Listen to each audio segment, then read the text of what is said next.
Good morning. We welcome you to our morning worship hour here at the Zion Baptist Church in Rowlett, Texas, overlooking the beautiful Lake Ray Hubbard. We bless God for your presence yet again, signing in out there and live streaming, wherever you're live streaming from.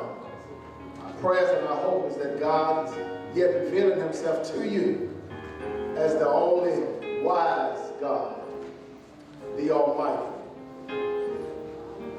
In that, our prayer and our hope as well is that you are blessed of the Lord, and that nothing that you're going through has caught God by surprise. That he knows who you are and he knows where you are, and he still has you as well as us in the palm of his hand. With that said, we want to greet and welcome all of you again here at this house for our morning worship experience.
It is preaching time, and our passage this morning that we're going to take a look at what God has for us today is coming from the book of Hebrews.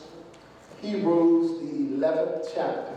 It's Hebrews chapter 11, and we wish to call your attention to the 23rd verse. Hebrews chapter 11, verses 23 through 28.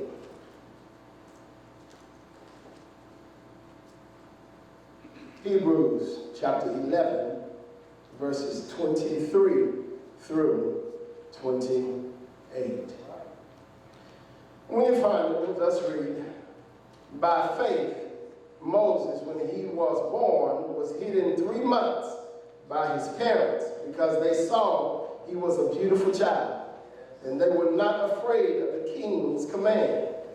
By faith, Moses, when he became of age, refused to be called the son of Pharaoh's daughter, choosing rather to suffer affliction with the people of God than to enjoy the passing pleasures of sin, esteeming the reproach of Christ greater riches than the treasures in Egypt, for he looked to the reward. By faith he forsook Egypt, not fearing the wrath of the king, for he endured as seeing him who is invisible. By faith he kept the Passover and the sprinkling of blood, lest he who destroyed the firstborn should touch them. Amen. You may be seated in the presence of the Lord for just a brief moment, but long enough to help somebody we'd like to use as a subject according to this text. It don't make sense. It don't make sense. I want to encourage you today. There's a whole lot of things that are going on in this life. It just don't make sense. As much as that, we live from day to day and encounter different issues. We believe that we have a handle on situations. Things pop up that just don't make sense. And that's because we think that we have it all figured out. But to our chagrin, we don't have it figured out. Only God has everything in control. Only God has everything in order. We're simply doing our very best, beloved, to maintain and sustain. But I'm a firm believer when you put your trust in the hand that steals water, the hand that calms the sea. You put your trust in him on a daily basis. He'll keep it in order for you. Because we can't even keep ourselves in order. So we need somebody bigger than we are that knows the way. Hallelujah, Jesus. So with that said, we just want to share with you from the life of several who kept the faith and held on to the unchanging hand of God. When we look at the book of Hebrews, we see that the Hebrew writer is writing about so much about this one word called faith. We see that in the book of Hebrews, when he writes it out, he tells us that faith, first and foremost, is that which you cannot see. And it presents evidence of what you can't see. And it tells us it's mainly because of the things that we hope for, but yet we can't see. So stay with me because I'm going somewhere. He goes on to say that the people who have this faith, that they hope for things that they cannot see, which becomes later the evidence of what they could not see. He says that for these folk, he gives us an example and implies there is a hall of faith. Now, we all know and aware that in sports, when you do such a great job in your career of sports, if you're blessed to make it that far to professional level to play sports, is that there is a place called the Hall of Fame. And there is a Hall of Fame that recognizes those who have achieved such accolades in their professional sport. Well, the writer here declares the same thing about those who achieve a level of maturity in their faith. And he does it the hall of faith.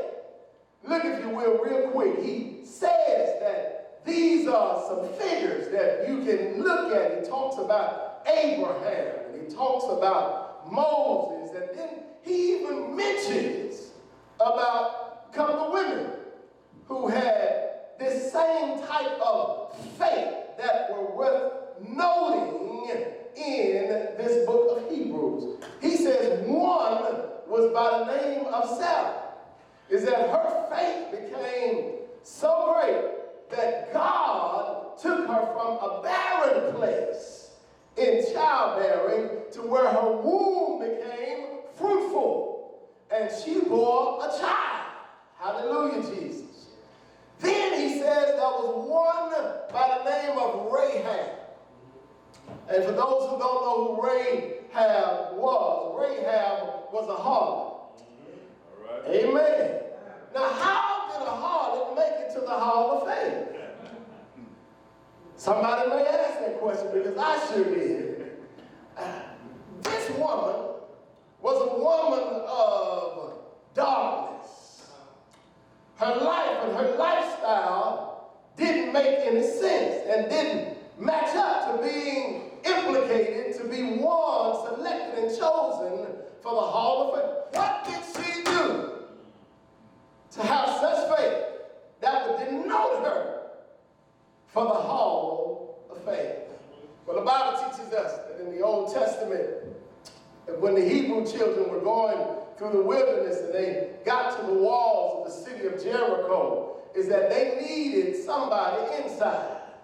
And this is that person that they needed that came to their assistance inside of the walls of Jericho. And her name was Rahab. And Rahab was a harlot, a prostitute, if you will, that helped the children of Israel defeat the foes from the inside of the walls of Jericho. The Bible says that she's even mentioned in the lineage as a fact of Jesus. So let me share this with you, beloved. Don't allow the family that you were born into, because you had nothing to do with it, determine and dictate what you will become in this life. Just because you're from a certain environment, don't allow that environment to determine what you will become. God selects the families for us. So in essence, we have to deal, or we have to play the hand we're dealt with. We can't determine the family that we're going to be born into. Only God knows that.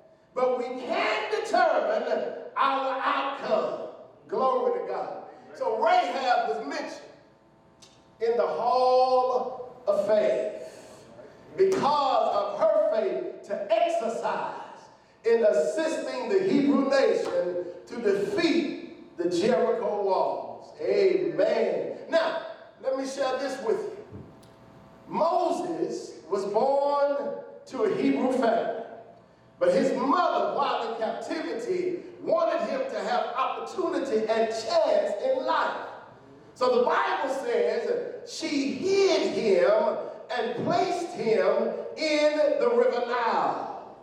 The Nile River in Egypt was a place that was full of harm and danger. There were beasts, alligators, snakes, large snakes. Some would call anacondas in the river Nile. But Moses' mother placed him because she knew that someone of authority and power bathed in the river Nile every day. And that was the daughter of Pharaoh. She knew that if she could just get him in the river, that the attention necessary would be given by Pharaoh's daughter. I want to share with you, beloved, just because you're born again into a certain family doesn't mean you're going to allow that to determine who you are. Moses was born to a Hebrew family, a family in bondage and slavery in Egypt land, but God had other plans. And the Bible teaches us that she gave the attention to the basket after one of her maidservants found the basket and brought it to her. She took the child and she looked upon it and saw that it was very beautiful, took it as her own. And this is how God planned things. The Bible said that Moses' sister was looking on when Pharaoh's daughter took her and she needed a nursemaid. And they were hiring out. And she went back and told her mother that Pharaoh's daughter's going to need a nurse, mama. That's a job for you. And Moses' mother was hired into Pharaoh's house, his daughter's handmaid, and she nursed the baby that she gave birth to. That's how God works a plan. But the Bible teaches us that God had plans for Moses' life, regardless of his background and his lineage. God's plan for Moses was this: to become something that he had no idea that he was going to become. The Bible says that Moses stayed in Pharaoh's house for 40 years. 40 years of being trained.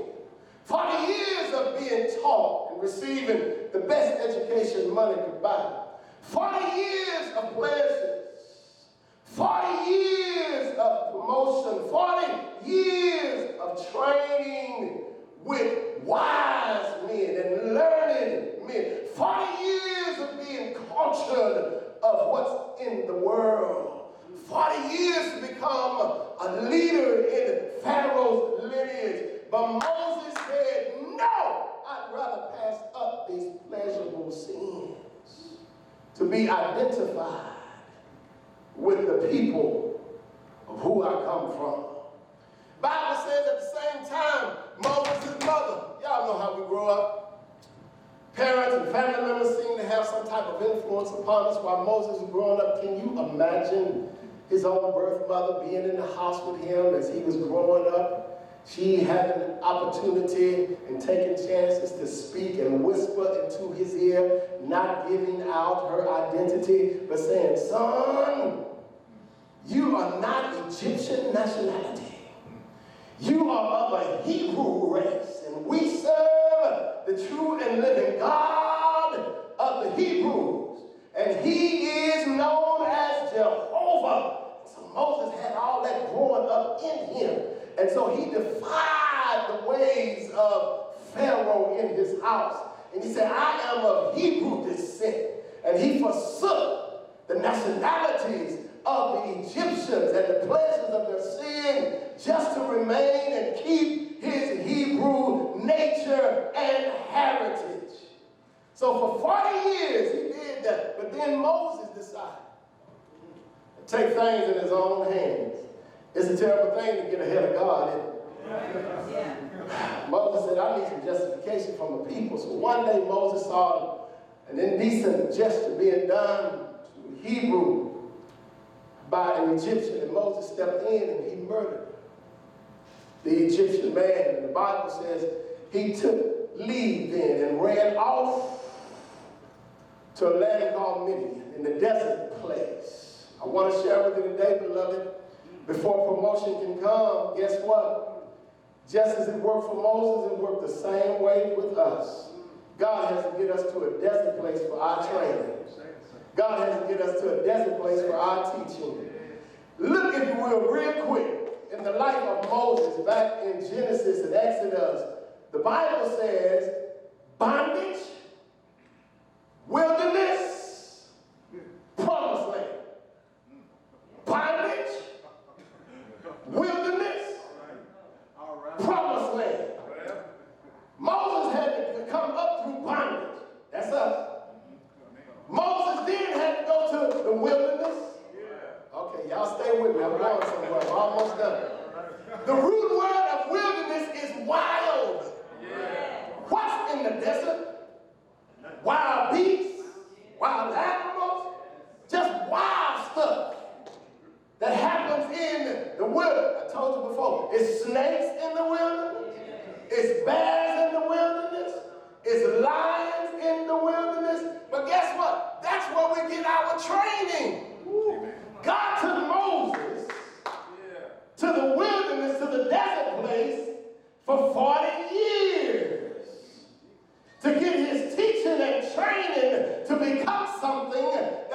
not imagine. So Moses went on a 40-year detox plan.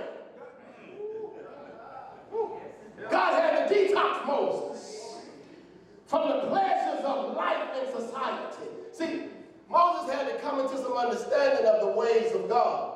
Just like we have to come into some understanding of the ways of the world and the ways of God. Okay, you didn't get it like that, maybe you get it like this.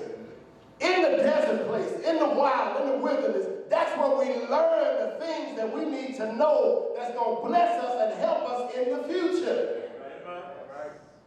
We don't learn about money in our future. We have to learn about money in the wild, in the desert place. So that when we get it, we'll understand how to utilize it in our future. So God had to put Moses on a detox plan to understand what he had him to do, that he was not ready nor prepared. So God spent another 40 years working on Moses in that desert place. See, God got to get us off to a place by ourselves. Some of us, we have to experience places of desolate, desert, and denial places. Some go to jail, some go to a farm, some just get isolated. But whatever that place is, God is there. And he's working in you and working through you for your good. So that when you come out, he's already got it prepared, the steps for you to take in getting to your promised land.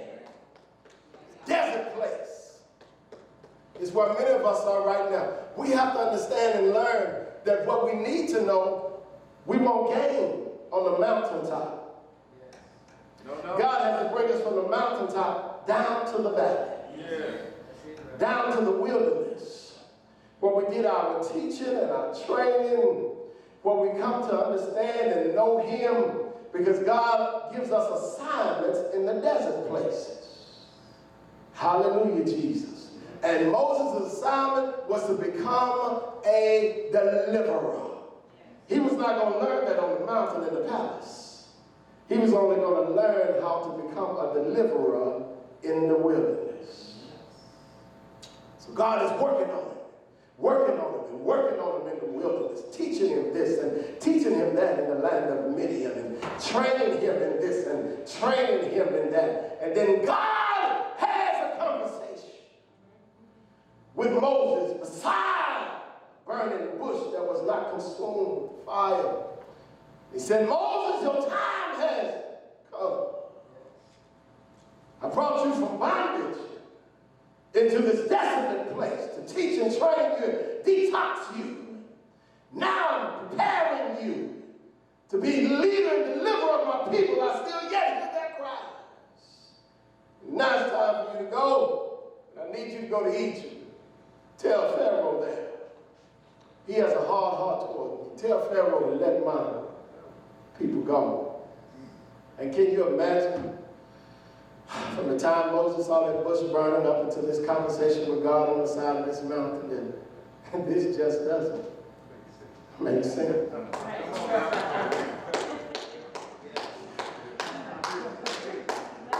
It just don't make sense. I'm looking at a bush that won't burn up, won't be consumed by fire. I hear a voice just as clear as day. And this voice is telling me now I got to go and deliver people who've been in bondage for centuries and to tell the king to let this other person's people go, and this person is invisible, and you say, well, who am I to say that sent me? He said, well, Moses, you tell him I am. Okay, that showed him. Can't you see Moses rubbing his head like look at what you're doing? Looking down and rolling our thumbs, and this don't make sense. You're telling me to go tell somebody that you said you. And you say, you I am, so tell them I am. Sent me. Okay, well, I can't you use somebody else? I got a be better. I still got some things that need to be worked on. He said, Moses, that's already worked out. Yeah. All I need you to do is go. The way's already prepared. You've been trained, you've been taught, I've worked on you, detoxed you. I've given you all the graces you need. All you got to do is go. So Moses went reluctantly, head down, step by step from Midian to Egypt, to the palace, in front of Pharaoh. So I come with a message as a deliverer from I am, the Hebrew God. Told me to tell you to let his people go. Can't you see Pharaoh? Well, who you say you are? You roll up in my house. I got these people working for me. They're making bricks. Day after day, constructing my statues, doing my work, doing my bidding for me. And you want me to? Where's the change? Show me something. Show me something. The Bible says that Pharaoh brought his magicians. And Moses did his thing. The Bible says that Moses then told Pharaoh, you're going to let him go. If you don't, God's going to deliver plagues upon your land.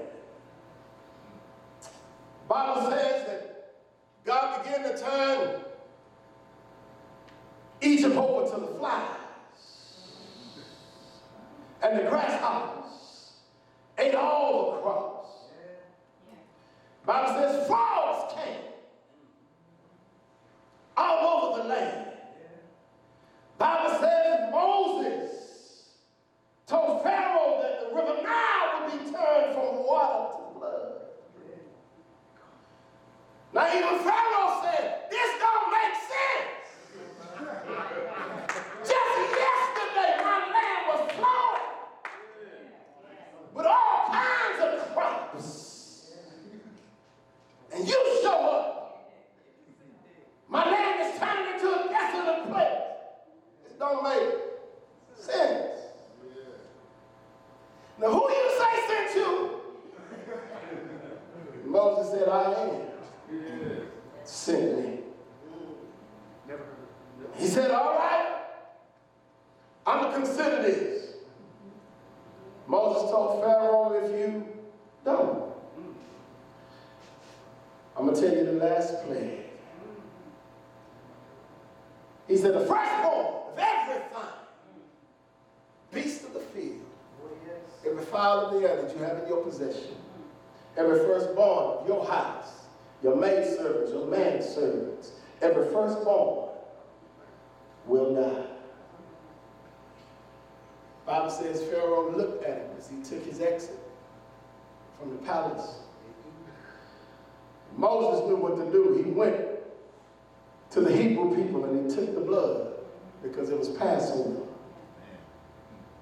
And he daubed the doorposts with the blood of the lamb and took it throughout the Hebrew people in bondage, that the firstborn would be spared. The Bible says it got to Pharaoh's palace. The death angel rode. When Pharaoh sent for Moses, Moses didn't even have to show up. He sent for Moses. Am I talking to anybody? See, you ain't got to worry about your haters. You ain't got to worry about your enemies. God has a plan and a way to not only get your attention, but they'll send for you to bless you. The Bible says Moses showed up at the Pharaoh's request, told him, take them! Take them all with good riddance! Take them, just get out of here! Don't you know God paid a hefty ransom for the Hebrew people? Yes. He bought them from Pharaoh, the king of many nations, for flies,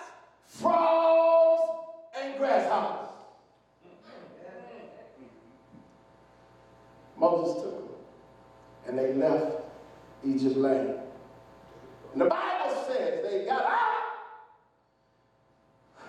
went through the wilderness, a journey that was supposed to have only taken them 12 days at max, 13 with a vacation day. Took them 40 years.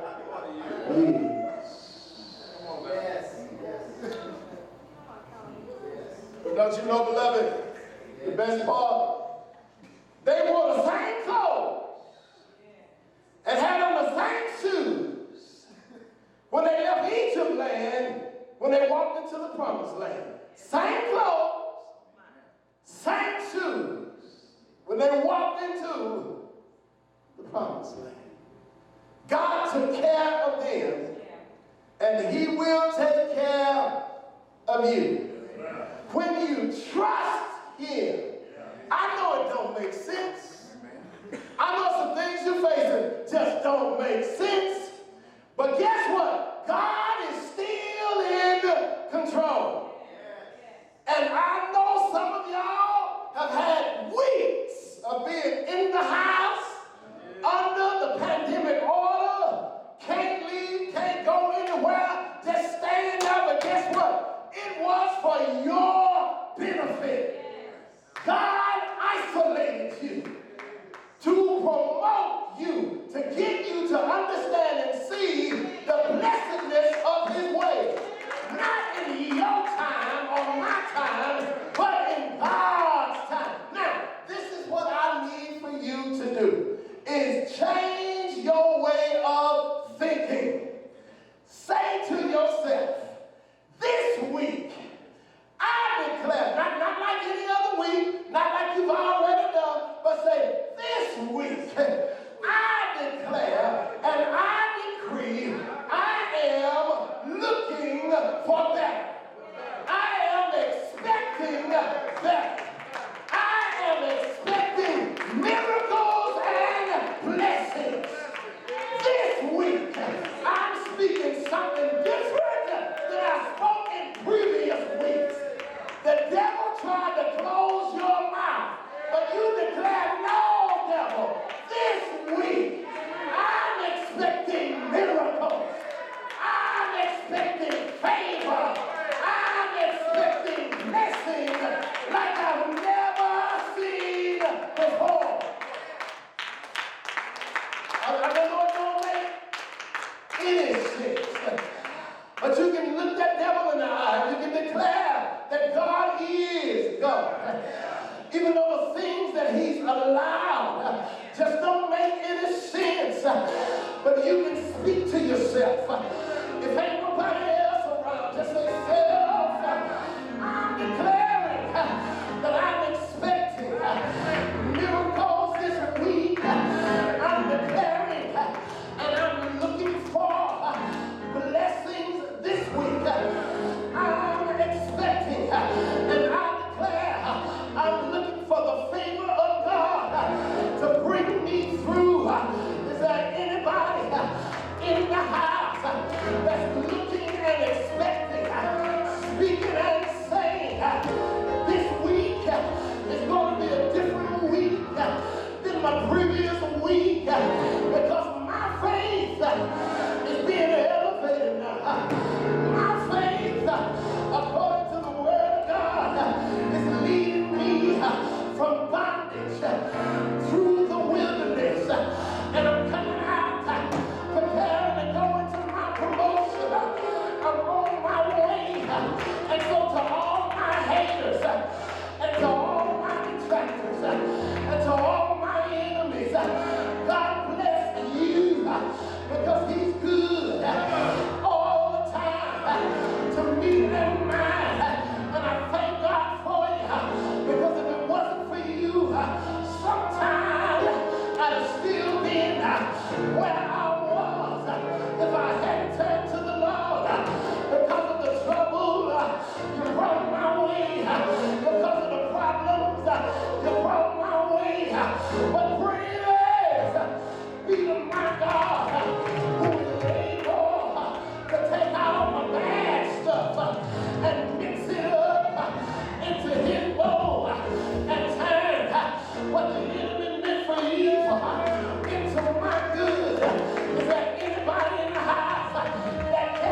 bring us through. And as our faith brings us through, God, we can declare unseen to become seen.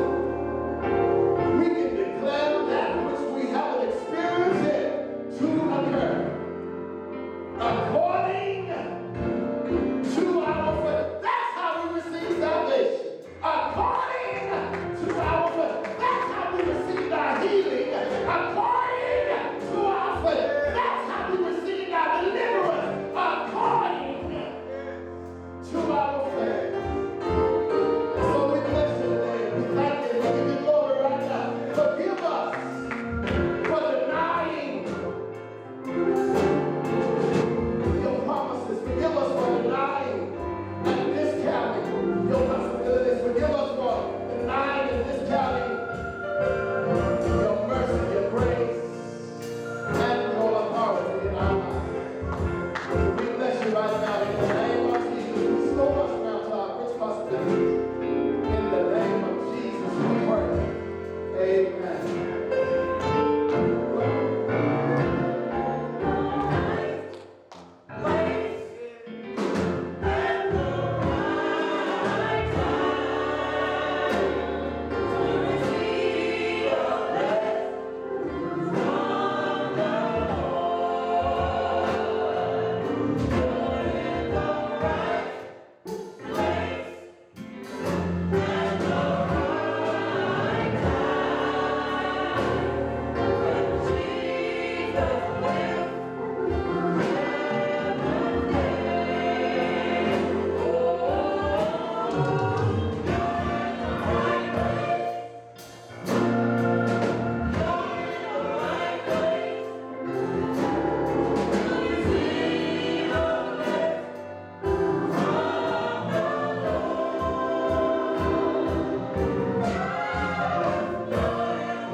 Comforting you with the word of God and through the word of God.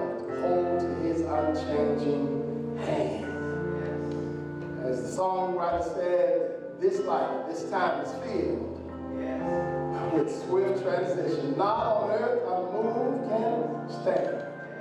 But if you build your hope on things eternal, hold to God's unchanging. We're going to depart and get out of here. Let us pray. Our Father, my God, we bless you, we love you, we thank you, we adore you, we magnify you right now. Thank the Spirit of God for all that our eyes have seen, our ears have heard, our hearts have rejoiced. Thank you right now for reminding us, even though